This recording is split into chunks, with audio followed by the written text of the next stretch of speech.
बोलो जयकारा बोल मेरे श्री गुरु महाराज की जय। कृष्ण कन्हैया लाल की जय। राधे रानी की जय। सतगुरुदेव भगवान जी के चरण कमलों में लाखों करोड़ों बार दंडवत प्रणाम करते हैं। राधे रानी और कृष्ण कन्हैया के चरणों में भी दंडवत प्रणाम करते हैं। और हम सभी उनके आशीर्वाद से श्रीमद् भागवत महापुराण का अष्टम स्कंद का रसपान कर रहे हैं। कल सभी ने गजेंद्र मोक्ष की कथा का रसपान किया है। अब आगे के प्रसंग का रसपान करेंगे। बड़े प्रेम से बैठिए और एकाग्रचित होकर बैठें। भान करें कि प्रभु हमारे साथ हैं, हम प्रभु के हैं, प्रभु हमारे हैं। हर श्वास श्वास के साथ सुमिरन चलता रहे। हरे रामा राम रामा हरे हरे, हरे कृष्णा कृष्णा कृष्णा हरे हरे।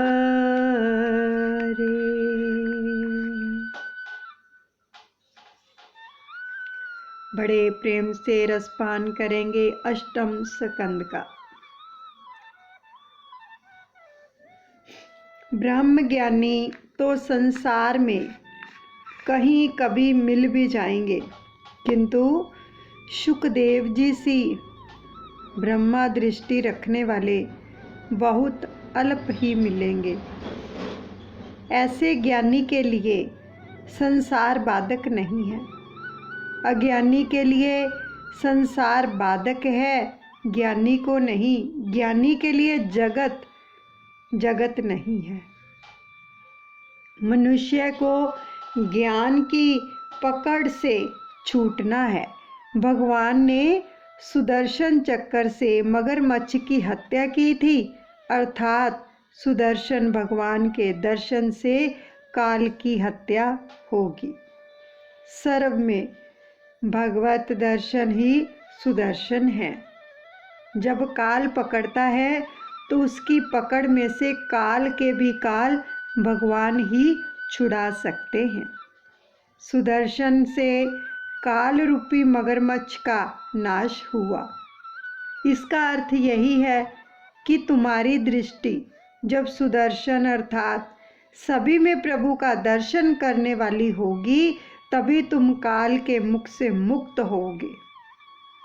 सभी के अंदर हमें भगवान के ही दर्शन करने चाहिए कि हमारे संपर्क में आने वाला जो भी व्यक्ति है, हे प्रभु, हम उसके अंदर आपका ही दर्शन करते हैं, आपको ही देखते हैं। तुम भी तब काल को जीत लोगे। ऐसे ज्ञानी पुरुष का काल क्या बिगाड़ सकता है? जिसके हृदय में सर्व के प्रति भगवत भाव जागृत हुआ है, वह काल के मुख से मुक्त हो जाएगा। सर्व में श्री कृष्ण का दर्शन करते करते उसको अपने में ही श्री कृष्ण के दर्शन होने लगते हैं। अपने स्वरूप में भी श्री कृष्ण का दर्शन करोगे तो काल तुम्हें मार नहीं सकेगा। शरण में आए हुए गजेंद्र का जिस प्रकार उद्धार किया प्रभु ने, उसी प्रकार शरण में जाने से सभी जीवों का जो है प्रभु उद्धार करते हैं। वह गजेंद्र अपने पूर्व जन्म में इंद्र धुम्न का नाम का राजा था। वह ध्यान में बैठा हुआ था कि वहाँ अगस्त्य मुनि आए। राजा ने उठकर उनका स्वागत नहीं किया तो मुनि को यह व्यवहार अपमानजनक लगा, तो भगवान से भी अधिक उनके भगत का सम्मान किया जाए। पत्थर की मूर्ति के प्रति सद्भाव रखने से वह चेतनमयी होती है, तो चेतन के प्रति सद्भाव रखने से ईश्वर की प्राप्ति क्यों नहीं होगी? अगस्त्य मुनि को बुरा लगा तो उन्होंने शाप दिया, चूँकि मेरे आने पर भी तू जड़ सा ही बैठा रहा, अतः अगले जन्म में तुझे पशु का जड़ अवतार प्राप्त होगा। अब पूर्व जन्म में गजेंद्र ने बहुत भक्ति की थी, देखो इसलिए कहते हैं कर्म अच्छे करो। उन्होंने कितनी भक्ति की, लेकिन एक कर्म अच्छा नहीं किया तो उसका भुगतान क्या देना पड़ा? हाथी की यूनी भुगतनी पड़ी। भक्ति हम मान लो करते हैं, सिमरन करते हैं, भजन करते हैं, श्री आरती पूजा करते हैं, लेकिन साथ साथ कर्म भी अच्छे होने चाहिए, नहीं तो भुगतान तो फिर आपके सामने है। भागवत जी कह रही हैं, हमारे सामने है सब ये दृष्टांत, ये प्रसंग, भगवान की लीलाएं जो आ रही हैं। भक्ति के साथ परहेज बहुत जरूरी है, अच्छे कर्म करें। अब क्या है, पूर्व जन्म में गजेंद्र ने बहुत ही जो है भक्ति की थी, ठीक है, तो अतः गजेंद्र योनि में भी उसे अंतकाल में प्रभु का स्मरण हुआ और फलतः उसका उद्धार हुआ, क्योंकि पिछली भक्ति की हुई थी और जो कर्म एक ऐसा किया था उसके अनुसार फिर भोग तो प्रारब्ध तो भोगना पड़ता है। तो इसलिए वो जो भक्ति होती विफल नहीं जाती है, लेकिन कर्मों का भुगतान भोगना पड़ता है। इसलिए प्रभु कहते हैं कि अच्छे कर्म करो ताकि जन्म मरण से छुटकारा ही हो जाए। जो भी संस्कार मन में दृढ़ होकर जम जाते हैं वे अंतकाल में और अगले जन्म में भी काम आते हैं। जिस प्रकार हर रोज भगवान के नाम का सिमरन हो रहा है, साधनाएं हो रही हैं, तो इसमें दृढ़ हो जाएंगे ताकि प्रभु का चिंतन बना रहेगा। ये एक साधना है प्रभु को पाने के लिए, उसके नाम को जपना, उसका ध्यान करना और उनके वचनों का रसपान करना, उनके प्रेमियों की संगत में बैठना, सत्संग सुनना, ये सब क्या है, प्रभु को पाने के ही तो सभी ये साधन हैं। और ठाकुर जी का पहले स्वप्न में अनुभव होता है। गोपाल सहस्रा नामावली में भगवान का एक नाम है भक्ता नाम स्वपन वर्धन। भगवान ने गजेंद्र को सारूप्य मुक्ति दी, अपने ही जैसा रूप दिया। गजेंद्र की भांति तुम भी दीनता और व्याकुलता से गजेंद्र स्तुति का पाठ करो। अंतकाल में ठाकुर जी गजेंद्र की भांति तुम्हें भी लेने के लिए आएंगे। ये सब जितनी भी साधनाएं हैं प्रभु को पाने के लिए हैं, यानी कि किसी ना किसी तरह से जीव लगे तो सही, किसी ना किसी तरह से, किसी ना किसी साधन से वो प्रभु में लग जाए। अब छठे अर्थात जो है चायुष मंत्र में समुंदर में से जो अमृत मिला उसे भगवान ने देवों को पिलाया। इस मनवंतर में भगवान ने अजीत नाम के से अवतार लिया था और समुंदर मंथन करके अमृत निकाला। स्वयं विष्णु ने ही कच्छ रूप धारण करके मंद्राचल पर्वत को अपनी पीठ पर धारण किया। और परीक्षित राजा ने पूछा, भगवान ने समंदर मंथन कैसे किया? अब कच्छप रूप लेकर मद्राचल को अपनी पीठ पर क्यों धारण किया? तो उन्होंने देवताओं को कैसे अमृत पिलाया? इस समुंदर मंथन की कथा कृपया मुझे भी सुनाइए। राजा परीक्षित शुकदेव जी से प्रार्थना कर रहे हैं। अब शुकदेव जी वर्णन करते हैं, राजन एक बार इंद्र इधर उधर घूम रहा था कि मार्ग में ऋषि दुर्वासा मिल गए। दुर्वासा ने इंद्र को पुष्पमाला अर्पित की और साधु ऋषि जब कुछ देते हैं तो जो है सद्भावपूर्वक देते हैं, उसे इनकार ना करके आदर से ग्रहण करना चाहिए। अब इंद्र संपत्ति के मद में से विवेक भ्रष्ट हो चुका था उसका, तो उसने माला हाथी की सूंड पर फेंक दी और हाथी उसे पांव से कुचलने लगा। दुर्वासा ने सोचा कि इंद्र मेरा और पुष्पवासी लक्ष्मी का अपमान कर रहा है। तब उन्होंने इंद्र को श्राप दिया कि तू दरिद्र होगा। संपत्ति के मद में विवेक भ्रष्ट हुआ व्यक्ति दरिद्र हुए बिना फिर विवेकी नहीं बन पाता। देखो यहाँ पर भी बहुत ही अच्छा प्रसंग आ रहा है कि जो उन्होंने फूल माला दी वो उसने फेंक दी और हाथी पैरों में कुचलने लगा। और यहाँ पर वो दुर्वासा ऋषि जी क्या कह रहे हैं कि पुष्पावली लक्ष्मी का अपमान कर रहा है। अब यहाँ पर एक सोचने वाली बात है, किसी चीज़ का अपमान नहीं करना चाहिए, नहीं तो उसका भुगतान भी हमें देना पड़ता है। अब आपको बता दें कि जहाँ पर भी सत्संग होता है, कीर्तन होता है, ठीक है, प्रभु के अवतरण दिवस मनाए जाते हैं, तो वहाँ पर हम लक्ष्मी का किस प्रकार से अपमान करते हैं। देखा कभी? क्या करते हैं? जिस लक्ष्मी को, जिस धन को पाने के लिए इतने प्रयत्न करते हैं और वो धन से सेवा भी करते हैं और हम प्रार्थना भी करते हैं कि इस धन का हम सदुपयोग करें, यानी कि ये धन सेवा में आए और दूसरों की सहायता में लगे, अपने घर के पालन पोषण में जो लगे, ठीक है। अब क्या करते हैं हम लोग जहाँ कहीं भी सत्संग हो रहा होता है, खुशी का, नृत्य करते हैं, नाचते हैं, ठीक है, और ऊपर से जो लोग पैसे वारते हैं और वो क्या करते हैं, नीचे भी फेंकते हैं, किसी से ऊपर से इस प्रकार से पैसे लुटाते हैं तो नीचे गिरती है लक्ष्मी, वो लोगों के पैरों में आती है, तो उसका अपमान हुआ कि नहीं हुआ ये बताओ। तो उसका भुगतान भी देना पड़ता है। जब कभी हमें धन का अभाव हो जाता है ना, यही कारण होता है कि हमने लक्ष्मी जी का अपमान किया है। और क्या करते हैं, अपने में से पैसे वार कर, अपने सिर से पैसे वार कर प्रभु के चरणों में चढ़ाते हैं।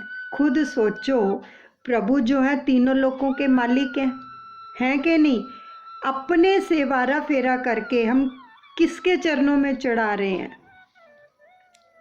एक तरफ तो हम कहते हैं जो कोई श्रेष्ठ पदार्थ पावे सो गुरु चरण न्यान चढ़ावे, कोई सबसे अच्छा श्रेष्ठ पदार्थ हम पाएं वो ही अपने सतगुरु के चरणों में चढ़ाएं। और दूसरा ये हम क्या करते हैं, आपके घर में जब भी कोई शादी ब्याह होता है या कुछ होता है तो वारना फेरना किसको देते हो? मेड वगैरह को देते हो, किसी बार्बर को देते हो, ठीक है। लेकिन वही पैसे अपने से वार कर हम जब तीनों लोकों के मालिक के चरणों में चढ़ाते हैं तो क्या वो अच्छी बात है? सच बताओ। जब हम श्रीमद् भागवत जी का पाठ श्रवण करते हैं तो इसके अंदर भी और कई कथाओं के अंदर आता है ना, जब श्री कृष्ण भगवान जी ने अवतार धारण किया था तो माता जी ने, यशोदा माता ने उनसे पैसे, उनसे अशरफियाँ, सोना, हार वार कर किसको दिया था? गरीब लोगों में दान बंटवा दिया था, लेकिन भगवान से वार कर। अरे जिसका अवतरण दिवस मनाते हैं अपने से वार कर उसके चरणों में चढ़ा रहे हैं, बल्कि हमें तो सारा कुछ उनके चरणों पे वार देना चाहिए। हम क्या चीज़ हैं उनके सामने जो अपने से वारी हुई चीज़ प्रभु के चरणों में चढ़ा रहे हैं? तो ये दोष नहीं है? सच बताओ, ये दोष नहीं है? और फिर जो नीचे पैसे गिरते हैं वो भी उठाकर सिंहासन पर रख देते हैं। फिर दिवाली वाले दिन उसी लक्ष्मी की पूजा करते हैं। तो बताओ, पहले अपमान करते हैं फिर पूजा करते हैं, तो ये हम कैसे कर्म करते हैं? इसलिए हर चीज का कर्म करते हुए ध्यान रखो कि हम क्या कर्म कर रहे हैं। जा तो सत्संग में रहे हैं, भजन कीर्तन कर रहे हैं, लेकिन साथ में कर्म कैसा कर रहे हैं। अगर हमें कोई अपने सिर से पैसे वार कर कहे कि जाओ अपने बच्चे को चीज़ ले दो या तुम कुछ खा लो, खा लोगे, कितना वहम करते हैं कि नहीं करते। इवन यहाँ तक कि अपने ऊपर से पैसे वारे हुए भी हम दूसरों को दे देते हैं, अपने घर में यूज़ नहीं करते हैं। और खुद सोचो, जो चीज़ हम अपने लिए नहीं यूज़ करते, अपने लिए पसंद नहीं करते, वो भगवान को दे देते हैं। क्या हम भगवान से प्रेम करते हैं? ऐसा क्या समझते हैं हम उसको, जो तीनों लोकों के मालिक हैं। तो हर चीज के अंदर ये जब हम करते हैं तो इसका भुगतान भी हमें ही देना पड़ता है। फिर जब कारोबार में नरैन हो जाती है, फाइनेंशियल प्रॉब्लम हो जाती है, तो सोचो हमने कैसे कैसे कर्म किए हैं, पीछे लक्ष्मी जी का कितना अपमान किया है। आज के बाद कभी ऐसा मत करना। हर चीज जो भी उस परमात्मा ने बनाई है उसका सदुपयोग करो। कभी भी पैसों को इस प्रकार से लुटाओ ना कि नीचे गिर जाएं, लोग उन पे चलते हैं फिर वो दब जाते हैं पैरों से, फिर हम उठा के फिर भगवान के चरणों में रख देते हैं। तो ये अपमान नहीं तो और क्या। नीचे उठाई हुई चीज प्रभु के चरणों में रख रहे हैं, बताओ क्या श्रद्धा है हमारी, क्या विश्वास है हमारा। कुछ समझते ही नहीं है हम तो भगवान को। इसलिए कभी ऐसा कर्म मत करें। अरे जब भी कोई अवतरण दिवस आता है, खुशी का मौका आता है, बल्कि अपने से नहीं उस प्यारे से वार दो जिसके लिए ये सब कुछ हो रहा है। हम कहते तन मन धन दाता तेरे उतो वारा, ना कि अपने ऊपर वार के उसके ऊपर चढ़ाएं, उनके चरणों में चढ़ाएं। ऐसा नहीं करना चाहिए। देखो अभी आप ये भागवत जी में सुन ही रहे हो, तो इसलिए कभी ऐसा कर्म मत करें। अपने कर्मों को हमेशा देखें कि हम कर्म कैसा कर रहे हैं और सदुपयोग करें हर चीज का। खुशी आती है तो वारो, हाथ से पैसे वार कर। अगर आपके घर में शादी ब्याह है, कुछ है, नीचे मत गिराओ, वार के किसी को दान में दो, लेकिन भगवान के चरणों में मत चढ़ाओ वारे हुए पैसे। वारे हुए पैसे अगर आपको कोई दे, आप चीज खाओगे, अपने घर में राशन पानी लेके आओगे। कितना वहम करते हैं हम। तो प्रभु के चरणों में क्यों चढ़ाते हैं वारे हुए पैसे? क्या उनको हम ये दे रहे हैं? खुद सोचो हम क्या करते हैं, और यही हमारे कर्म बनते हैं। तो इसलिए भगवान के चरणों से वार दो, उसके चरणों में चढ़ा दो, लेकिन अपने वारे हुए नहीं, वो दान में दो किसी को भी। आगे क्या फरमा रहे हैं कि इंद्र दरिद्र हो गया और स्वर्ग का राज्य दैत्यों को मिला। देवगण ने भगवान का आसरा लेकर उससे प्रार्थना की कि कुछ ऐसा उपाय करें कि जिससे हमें जो है स्वर्ग का राज्य वापस मिल जाए।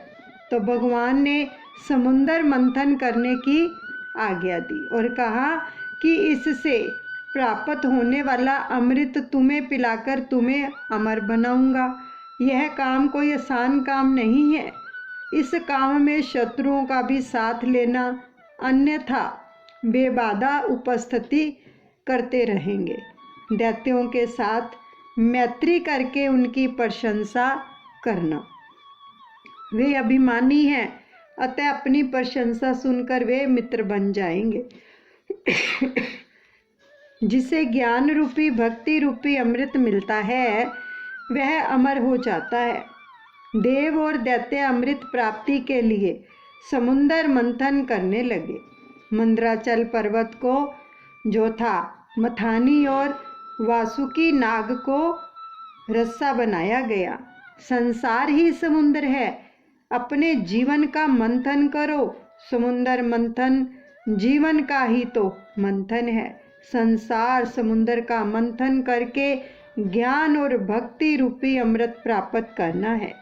ज्ञान और भक्ति रूपी अमृत का पान करने वाला अमर हो जाता है। मन को मंद्राचल पर्वत की भांति स्थिर करो। मन ही मंद्राचल पर्वत है और प्रेम ही वासुकी नाग है। 16वें वर्ष में मनोमंथन शुरू हो जाता है। अब शिव पुराण में एक प्रसंग है कि शिवजी ने कामदेव को आज्ञा दी कि बाल्यावस्था और वृद्धावस्था को छोड़कर मनुष्य को तुम सताते रहना।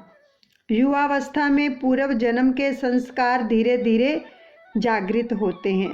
उस समय अपने मन को मंद्राचल पर्वत की भांति स्थिर करना चाहिए। मन को चंचल ना होने देना चाहिए। उसके लिए कम से कम 3 घंटे ठाकुर जी की प्रतिदिन सेवा करो। जब मंद्राचल समुद्र में डूबने लगा तो भगवान ने कुमरा अवतार लेकर अपनी पीठ पर उसे धारण कर लिया। अपने मन को भी तुम ठाकुर जी के किसी भी स्वरूप में स्थिर रखो। मन का स्वभाव होता है मात्र साकार वस्तु का ही दर्शन करने का। सगुण का साक्षात्कार जब तक भली भांति ना होने पाए तब तक निर्गुण में दृष्टि स्थिर नहीं हो पाती। भगवान के सगुण स्वरूप में स्थिर हुआ मन उनके निर्गुण स्वरूप में स्थिर हो सकता है। अब निराधार मन संसार सागर में डूब जाता है। मन रूपी मंद्राचल आधार के बिना स्थिर नहीं रह पाता। उसे भगवत स्वरूप भगवत नाम के आधार की आवश्यकता है। उसे वह आधार मिलेगा तो वह संसार समुद्र में कभी नहीं डूबेगा। अनेक औषधियों को समुद्र में विसर्जित करके समुद्र का मंथन किया गया। औषधि का एक अर्थ दवा है और दूसरा अर्थ है अन्न। जल और अन्न औषधि है। ये दोनों शरीर को आवश्यकता अनुसार देना चाहिए। भूख और प्यास को रोग मानो और उन्हें सहने की आदत डालो। जिस प्रकार रोग को मिटाने के लिए औषधि ली जाती है उसी तरह अन्न जल का प्रमाणानुसार ही सेवन करो। शरीर हल्का होगा तो भजन ठीक से हो सकेगा। समुद्र में से प्रथम विष निकाला था और बाद में अमृत। पहले विष निकला था जो शिव भगवान ने धारण किया था और बाद में अमृत। मन को स्थिर करके प्रभु के पीछे लग जाओगे तो वे पहले तो विष ही देंगे किंतु उसे सह लोगे तो फिर उसके बाद अमृत देंगे। महापुरुषों ने विविध कष्ट रूपी विष का पान किया था, दुखों को सहन किया था, अतः उन्हें ज्ञान अमृत मिला। अब जीवन मंथन के प्रारंभ में विष ही मिलेगा। मंथन यौवन से ही शुरू होता है। पहले विषय मिलेंगे और विषय विष जैसे ही होंगे तो निंदा और ककर्ष वाणी विष ही है। निंदा और नरक एक ही है। अगर हम किसी की निंदा करते समझो नरक के भागी बन रहे हैं। निंदा रूपी विष सह लोगे तो अमृत मिलेगा। अगर हमारी कोई निंदा करता है उसको सह लेंगे, आगे से हम कोई रिप्लाई नहीं देंगे तो उसके बाद अमृत मिलेगा। प्रतिकूल परिस्थितियां भी विष ही हैं, दुख भी विष है। विष ही दुर्गति देवी से सही ना गई तो प्रभु ने विषपान के लिए शंकर को बुला भेजा। जिसके सिर पर ज्ञान गंगा होती है वह विष को पचा सकता है। इस संसार का विष सभी को जलाता है किंतु ज्ञान गंगाधारी को नहीं जला सकता। शंकर भगवान की भांति ज्ञान गंगा को सिर पर धारण करोगे तो विष सहा जाएगा। कितनी साधनाएं बताते हैं दादा गुरुदेव जी के आशीर्वाद से बताई जाती हैं कि किस प्रकार से हमें सहनशीलता रखनी है, दूसरों को ब्लेस करना है।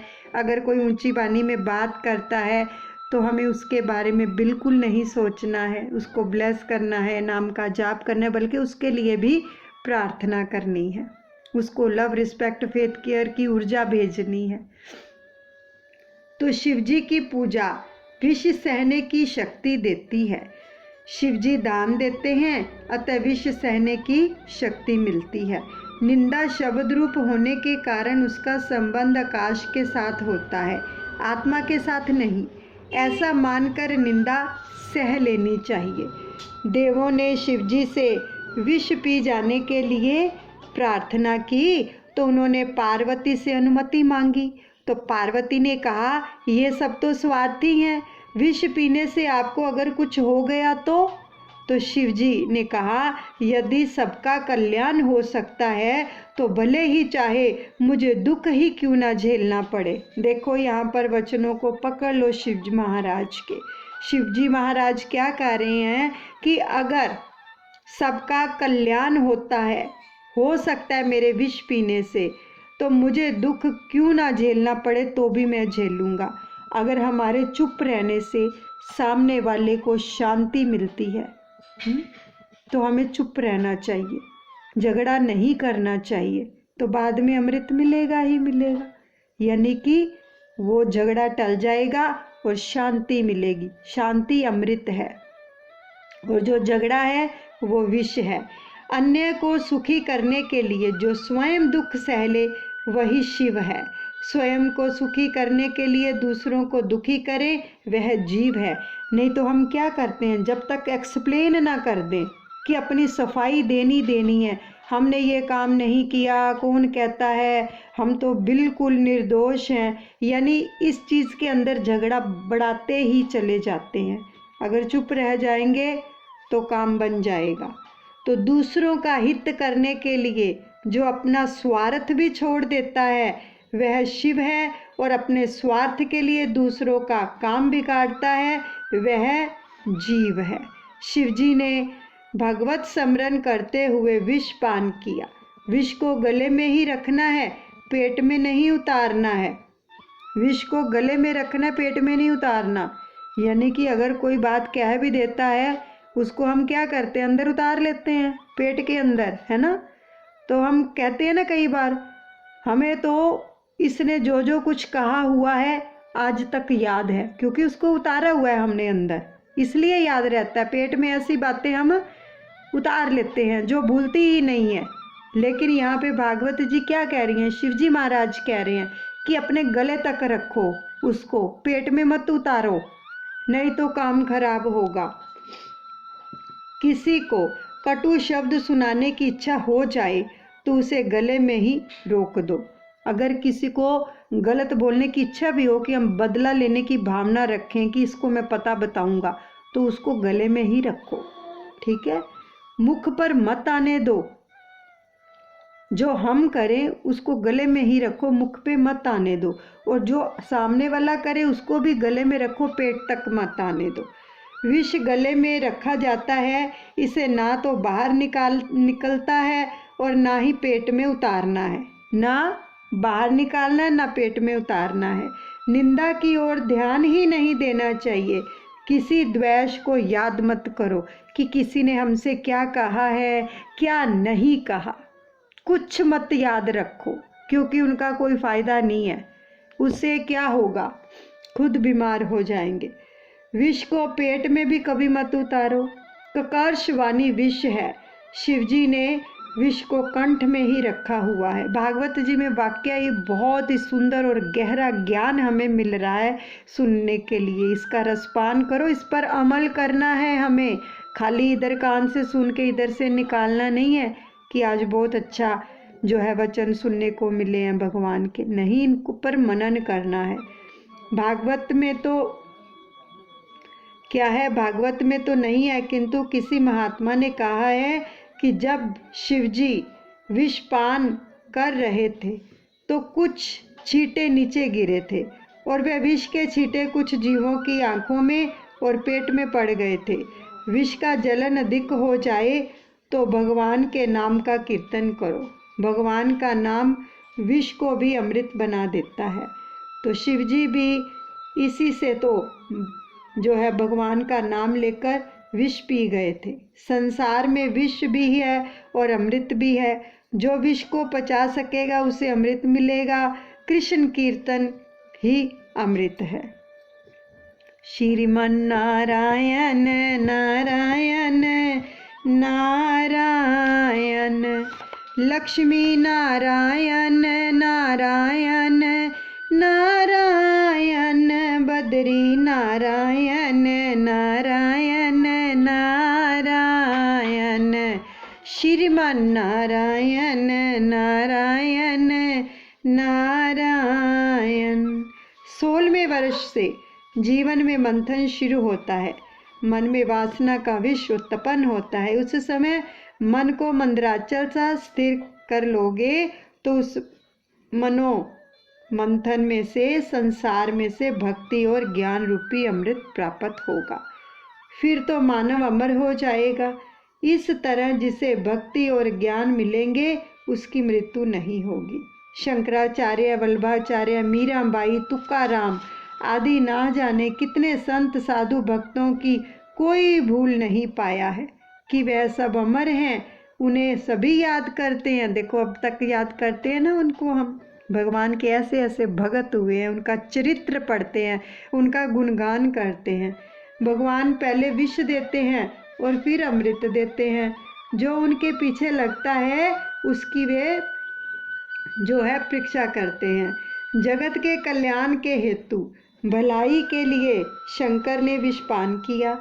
साधु पुरुषों का ऐसा ही जो है बर्ताव होता है कि सज्जन पुरुष अपने प्राण का बलिदान देकर भी अन्य के प्राण की रक्षा करते हैं, जबकि संसार के मानव मोह माया से लिपटकर परिस्थिति वैर भावना बढ़ाते रहते हैं। परोपकारी सज्जन प्रजा के दुख दूर करने के लिए स्वयं दुख सह लेते हैं। वे कहते हैं सभी के लिए मैं दुख सह लूँगा, किंतु अपने लिए किसी को भी दुख सहने नहीं दूंगा। साधु पुरुष अन्य लोगों के दुख से दुखी होते हैं, किंतु यह दुख नहीं है। यह तो सभी के हृदय में विराजमान परमात्मा की आराधना है। यहीं पर हम अष्टम स्कंद को विश्राम देते हैं। हरे रामा